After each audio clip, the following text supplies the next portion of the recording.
السلام علیکم ورحمۃ اللہ۔ رب اشرح لی صدری ویسر لی امری واحلل عقدۃ من لسانی یفقہوا قولی۔ اب تک ہم سورہ بقرہ کے کل 8 رکوع اور 2 آیات کا مطالعہ کر چکے ہیں، جہاں خطاب سابقہ امت مسلمہ سے ہے، یعنی بنی اسرائیل سے۔ پہلے دعوت تھی، پھر انداز بدلا، اسلوب بدلا اور دھمکی کا انداز اختیار کیا گیا۔ اب آگے ان سے یہ سٹیٹس اور منصب چھینا جا رہا ہے اور یہ معزول کر دیے جائیں گے جس پہ یہ 2000 سال سے فائز ہیں، اور امت محمدیہ کو اس عہدے پر اپوائنٹمنٹ ملنے والی ہے۔ اب یہ ربط اگر سامنے ہم نہیں رکھیں گے تو ان طویل صورتوں کو پڑھتے ہوئے انسان کہیں کھو جاتا ہے کہ بات چلی کہاں سے تھی اور کہاں جا رہی ہے۔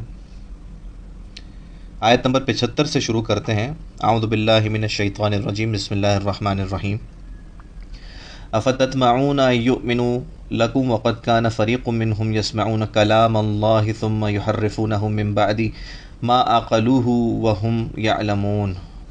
مومنو، کیا تم امید رکھتے ہو کہ یہ لوگ تمہارے دین کے قائل ہو جائیں گے، حالانکہ ان میں سے کچھ لوگ کلام اللہ یعنی تورات کو سنتے، پھر اس کو سمجھ لینے کے بعد اس کو جان بوجھ کر تبدیل کر دیتے ہیں۔ دیکھیں، مشرکین مکہ تو توحید سے بہت دور تھے، تو عام مسلمانوں کو یہ ایکسپیکٹیشنز تھیں، یہ توقع تھی کہ یہود تو مخالفت نہیں کریں گے، کم از کم ان کے پاس کتاب بھی ہے، اللہ کو بھی مانتے ہیں، آخرت کو بھی مانتے ہیں، تو یہ تو جھٹ پٹ مان لیں گے۔ تو یہ ان کے حسن ظن کا پردہ چاک کیا جا رہا ہے کہ یہ صرف تمہاری ایک تمنا ہے۔ یہ لوگ تو وہ کم بخت ہیں جنہوں نے فائدے کے لیے تورات کو بدل دیا۔ ظاہر ہے ان کے علماء کی بات ہو رہی ہے، عام آدمی تو تعریف نہیں کر سکتا۔ آگے فرمایا گیا وَإِذَا لَقُوا الَّذِينَ آمَنُوا قَالُوا آمَنَّا، اور جب یہ لوگ مومنوں سے ملتے ہیں تو کہتے ہیں ہم ایمان لے آئے۔ وَإِذَا خَلَا بَعْضُهُمْ إِلَىٰ بَعْضٍ قَالُوا وَتُحَدِّثُونَهُم بِمَا فَتَحَ اللَّهُ عَلَيْكُمْ لِيُحَاجُّوكُم بِهِ عِندَ رَبِّكُمْ، اور جس وقت آپس میں ایک دوسرے سے ملتے ہیں تو کہتے ہیں جو بات اللہ نے تم پر ظاہر فرمائی ہے وہ تم ان کو اس لیے بتائے دیتے ہو کہ قیامت کے دن اسی کے حوالے سے تمہارے پروردگار کے سامنے تم کو الزام دیں۔ افلا تعقلون، کیا تم سمجھتے نہیں؟ اصل میں جب یہ لوگ مسلمانوں سے ملتے تھے تو کہتے تھے بھائی ہم تو ایمان لے آئے، ارے یہ تو وہی نبی ہیں جن کا تورات میں ذکر ہے۔ لیکن جب ان کے آپس میں ملاقاتیں ہوتی تھیں تو کہتے تھے کہ کیا کر رہے ہو بھائی، عقل سے کام لو، یہ حقیقتیں تو تورات کے ذریعے ہمیں معلوم ہوئی ہیں، ان کو مت بتاؤ۔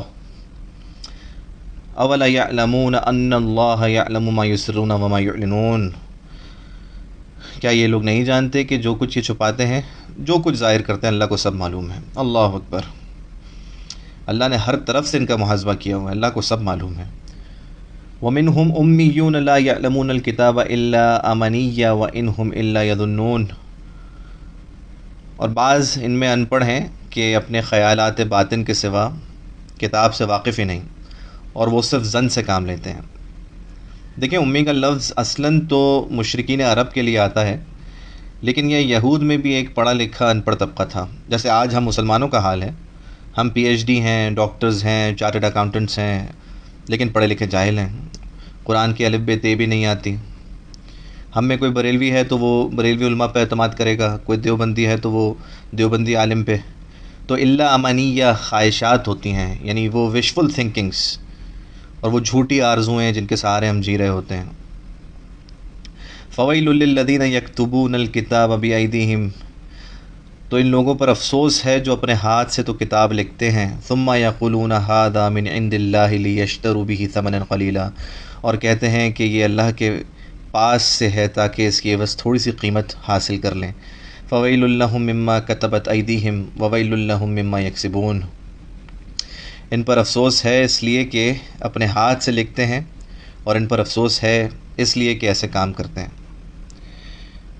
کوئی شرعی مسئلہ دریافت کرتا تو تھوڑے پیسوں کی عوض اپنے پاس سے فتویٰ کر دیتے، من پسند فتویٰ، اور یہی کہتے کہ بھائی یہی دین کا تقاضا ہے، اور اسی فتویٰ فروشی سے اپنے لیے تباہی اور بربادی مول لے رہے ہیں۔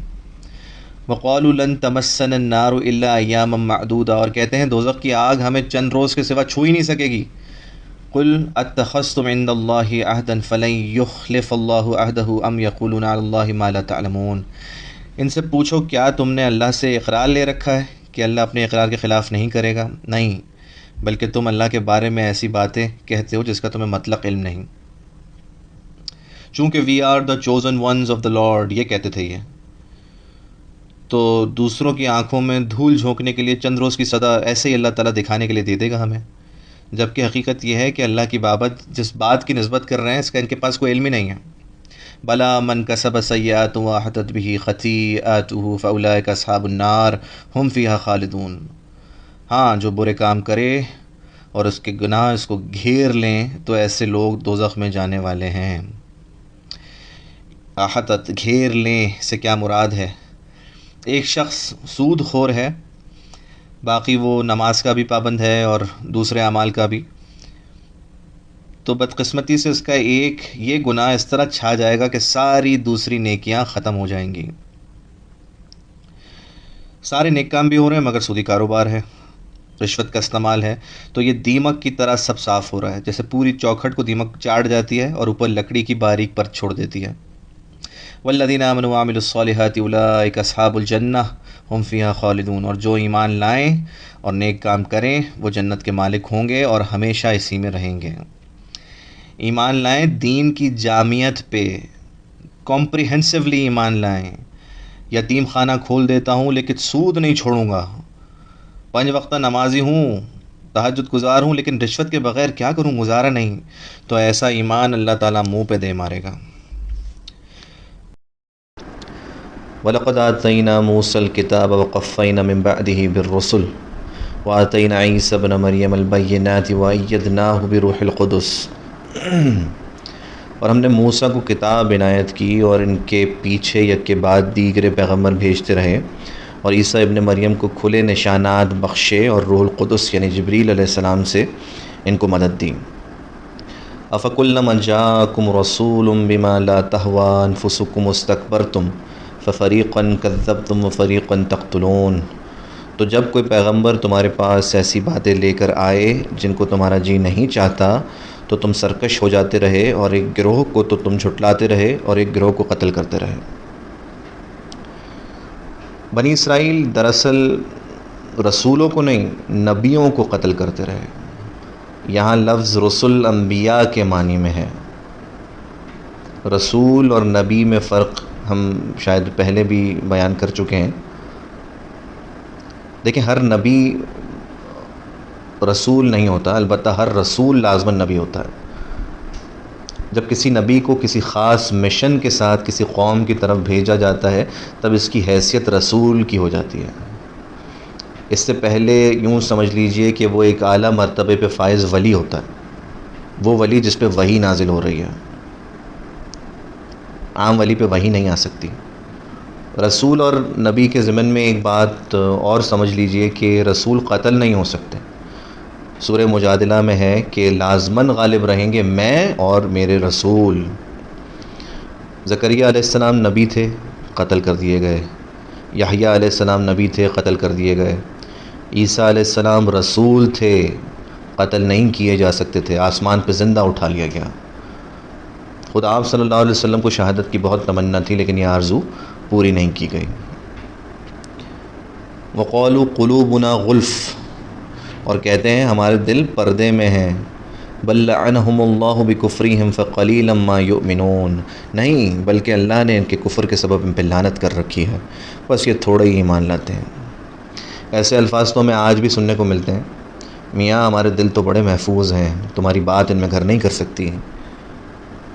آگے فرمایا گیا وَلَمَّا جَاءَهُمْ كِتَابٌ مِّنْ عِنْدِ اللَّهِ مُصَدِّقٌ لِّمَا مَعَهُمْ وَكَانُوا مِنْ قَبْلُ يَسْتَفْتِحُونَ عَلَى الَّذِينَ كَفَرُوا فَلَمَّا جَاءَهُمْ مَا عَرَفُوا كَفَرُوا بِهِ فَلَعْنَةُ اللَّهِ عَلَى الْكَافِرِينَ، اور جب اللہ کے ہاتھ سے ان کے پاس کتاب آئی جو ان کی آسمانی کتاب کی بھی تصدیق کرتی ہے، اور وہ پہلے ہمیشہ کافروں پر فتح مانگا کرتے تھے، تو جس چیز کو وہ خوب پہچانتے تھے جب ان کے پاس آ پہنچی تو اس سے کافر ہو گئے، بس کافروں پر اللہ کی لعنت۔ دیکھیں، ایک طرف تو قرآن کریم تورات اور انجیل کی تصدیق کرتا ہے، دوسری طرف جو ان کتابوں کی پریڈکشنز تھیں جو پیشن گوئیاں تھیں، ان کا مصداق بن کر آیا ہے۔ ان کا حال یہ تھا کہ قرآن اور رسول اللہ صلی اللہ علیہ وسلم کی آمد سے پہلے وہ اللہ سے اسی واسطے سے فتح و نصرت کی دعائیں کیا کرتے تھے، مگر اب جب آمد ہو گئی تو اپنے تعصب اور تکبر کی وجہ سے سب سے بڑے مخالف بن گئے۔ بئس ما اشتروا به انفسهم ان يكفروا بما انزل الله بغيا ان ينزل الله من فضله على من يشاء من عباده فباءوا بغضب على غضب وللكافرين عذاب مهين۔ جس چیز کے بدلے انہوں نے اپنے تئیں بیچ ڈالا وہ بہت بری ہے، یعنی اس جلن سے کہ اللہ اپنے بندوں میں سے جس پر چاہتا ہے مہربانی نازل فرماتا ہے۔ اللہ کی نازل کی ہوئی کتاب سے کفر کرنے لگے تو وہ اس کے غضب بالائے غضب میں مبتلا ہو گئے، اور کافروں کے لیے ذلیل کرنے والا عذاب ہے۔ اصل میں یہود کو یہ امید تھی کہ آخری نبی اسرائیلی ہوگا۔ 1400 برس تک نبوت ہمارے پاس رہی، اب یہ 600 برس اور گزر گئے ہیں اور آخری نبی آنے والے ہیں، لیکن یہ رحمت اللہ تعالیٰ نے بنی اسماعیل کو دے دی۔ تو وہ جو سائیکالوجی کا ایک مکتبہ فکر ہے نا کہ انسان کے انسٹنکٹس اور موٹیوز میں سے ایک موٹیو ہے ارج ٹو ڈومینیٹ، انسان ڈومینیشن چاہتا ہے، کسی اور کی بات ماننا بہت مشکل لگتا ہے، تو اسی زدم زدہ کی روش انہوں نے اختیار کی اور حد سے تجاوز کیا۔ وَإِذَا قِيلَ لَهُمْ آمِنُوا بِمَا أَنزَلَ اللَّهُ قَالُوا نُؤْمِنُ بِمَا أُنزِلَ عَلَيْنَا وَيَكْفُرُونَ بِمَا وَرَاءَهُ وَهُوَ الْحَقُّ مُصَدِّقًا لِمَا مَعَهُمْ قُلْ فَلِمَ تَقْتُلُونَ أَنْبِيَاءَ اللَّهِ مِنْ قَبْلُ إِن كُنتُم مُؤْمِنِينَ۔ اور جب ان سے کہا جاتا ہے کہ جو کتاب اللہ نے اب نازل فرمائی ہے اس کو مانو، تو کہتے ہیں جو کتاب ہم پر پہلے نازل ہو چکی ہے ہم تو اسی کو مانتے ہیں، یعنی اس کے سوا اور کتاب کو نہیں مانیں گے، حالانکہ وہ سراسر سچی ہے اور جو ان کی آسمانی کتاب ہے اس کی بھی تصدیق کرتی ہے۔ ان سے کہہ دو اگر تم صاحب ایمان ہوتے تو اللہ کے پیغمبروں کو پہلے ہی کیوں قتل کیا کرتے۔ وَلَقَدْ جَاءَكُم مُوسَىٰ بِالْبَيِّنَاتِ ثُمَّ اتَّخَذْتُمُ الْعِجْلَ مِن بَعْدِهِ وَأَنتُمْ ظَالِمُونَ۔ اور موسیٰ تمہارے پاس کھلے ہوئے معجزات لے کر آئے تو تم ان کے کوہ طور پہ جانے کے بعد بچھڑے کو معبود بنا بیٹھے اور تم اپنے حق میں ظلم کرتے تھے۔ وَإِذَا أَخَذْنَا مِيثَاقَكُمْ وَرَفَعْنَا فَوْقَكُمُ الطُّورَ خُذُوا مَا آتَيْنَاكُمْ بِقُوَّةٍ وَاسْمَعُوا قَالُوا سَمِعْنَا وَعَصَيْنَا وَأُشْرِبُوا فِي قُلُوبِهِمُ الْعِجْلَ بِكُفْرِهِمْ قُلْ بِئْسَ مَا يَأْمُرُكُمْ بِهِ إِيمَانُكُمْ إِن كُنتُم مُؤْمِنِينَ۔ اور جب ہم نے تم لوگوں سے عہد واثق لیا اور کوہ طور کو تم پر اٹھا کھڑا کیا اور حکم دیا کہ جو کتاب ہم نے تم کو دی ہے اس کو زور سے پکڑو اور جو تمہیں حکم ہوتا ہے اس کو سنو، تو تمہارے بڑے تھے کہنے لگے ہم نے سن لیا لیکن مانتے نہیں۔ قالوا سمعنا واطعنا، نہیں قالوا سمعنا وعصینا، اور ان کے کفر کے سبب بچھڑا گویا ان کے دلوں میں رچ گیا تھا۔ اے پیغمبر صلی اللہ علیہ وسلم ان سے کہہ دیجئے اگر تم مومن ہو تو تمہارا ایمان تم کو بری بات بتاتا ہے۔ ایک بیماری اور تھی ان میں، یہ زبان کو مروڑ کے بات کا مفہوم یکسر بدل دیتے تھے۔ سمعنا واطعنا کے بجائے سمعنا وعصینا کہنا شروع کر دیا، ہم نے سنا مگر ہم نے مانا نہیں، یا ہم نے سنا مگر ہم مانیں گے نہیں۔ جیسے ان سے کہا گیا تھا کہ حتتن اور انہوں نے کہنا شروع کر دیا تھا ہنتتن۔ قل ان كانت لكم الدار الآخرة عند الله خالصة من دون الناس فتمنوا الموت ان كنتم صادقین۔ کہہ دو کہ اگر آخرت کا گھر اوروں کے لیے نہیں اور اللہ کے نزدیک تمہارے لیے مخصوص ہے تو اگر سچے ہو تو موت کی آرزو تو کرو۔ واہ، ان کا خیال تھا کہ اللہ کے چہیتے ہیں یہ، لہٰذا آخرت تو ہے ہی ان کے لیے، جنت تو ہے ہی ریزروڈ ان کے لیے۔ چنانچہ ایک لٹمس ٹیسٹ ان کے سامنے رکھا جا رہا ہے جو ہم پہ بھی اپلیکیبل ہے کہ بھئی اگر جنتی ہونے کا ایسا ہی یقین ہے تو دنیا تو بہت مشکل معلوم ہونی چاہیے نا، ایک لائبلٹی معلوم ہو، ایک قید خانہ نظر آئے، لیکن جو ان کا لیونگ سٹائل تھا، جو سٹینڈرڈ تھا، ان کی آنکھوں سے تو دنیا کی محبت ختم ہوتی نظر آ ہی نہیں رہی تھی۔ ہمارا بھی یہی ایمان ہے، تو یہ ایک لٹمس ٹیسٹ ہے، ہم خود بھی اپنے اوپر اپلائی کر کے دیکھ سکتے ہیں۔ وَلَن يَتَمَنَّوْنَهُ أَبَدًا بِمَا قَدَّمَتْ أَيْدِيهِمْ وَاللَّهُ عَلِيمٌ بِالظَّالِمِينَ، لیکن ان اعمال کی وجہ سے جو ان کے ہاتھ آگے بھیج چکے ہیں یہ کبھی آرزو نہیں کریں گے، اللہ ظالموں سے خوب واقف ہے۔ انسان جانتا ہے نا کہ کیا کردار ہے میرا، کیا اعمال ہے میرے، کیسے تمنا کروں موت کی، کروں تو کیسے کروں؟ سب سے بہترین جواب اپنے ہی ضمیر سے ملتا ہے، تھوڑا سا جھانکنا پڑتا ہے بس۔ وَلَتَجِدَنَّهُمْ أَحْرَصَ النَّاسِ عَلَى حَيَاةٍ وَمِنَ الَّذِينَ أَشْرَكُوا يَوَدُّ أَحَدُهُمْ لَوْ يُعَمَّرُ أَلْفَ سَنَةٍ وَمَا هُوَ بِمُزَحْزِحِهِ مِنَ الْعَذَابِ أَن يُعَمَّرَ وَاللَّهُ بَصِيرٌ بِمَا يَعْمَلُونَ۔ بلکہ ان کو تم اور لوگوں سے زیادہ زندگی کے حریص دیکھو گے، یہاں تک کہ مشرکوں سے بھی۔ ان میں سے ہر ایک یہی خواہش کرتا ہے کہ کاش وہ 1000 برس جیتا رہے، مگر اتنی لمبی عمر اس کو مل بھی جائے تو اس سے عذاب سے نہیں چھڑا سکتی، اور جو کام یہ کرتے ہیں اللہ ان کو دیکھ رہا ہے۔ یہ حقیقت ہے کہ مشرکین مکہ نے جب بھی مقابلہ کیا کھل کر میدان میں آئے، اپنی جانیں گنوائیں اپنے باطل معبودوں کے لیے، لیکن یہ جرت ان یہودیوں میں قطعاً نہیں تھی، کیونکہ انہیں اپنی جانیں بڑی عزیز تھیں۔ اگلی نشست میں انشاءاللہ 12ویں رکوع سے بات کو اور آگے بڑھائیں گے۔ اللہ تعالی ہماری کمیوں کوتاہیوں کو معاف فرمائے اور قرآن کو سمجھ کر عمل کرنے والا بنائے، آمین یا رب العالمین۔ ذلك الكتاب لا ريب فيه هدى للمتقين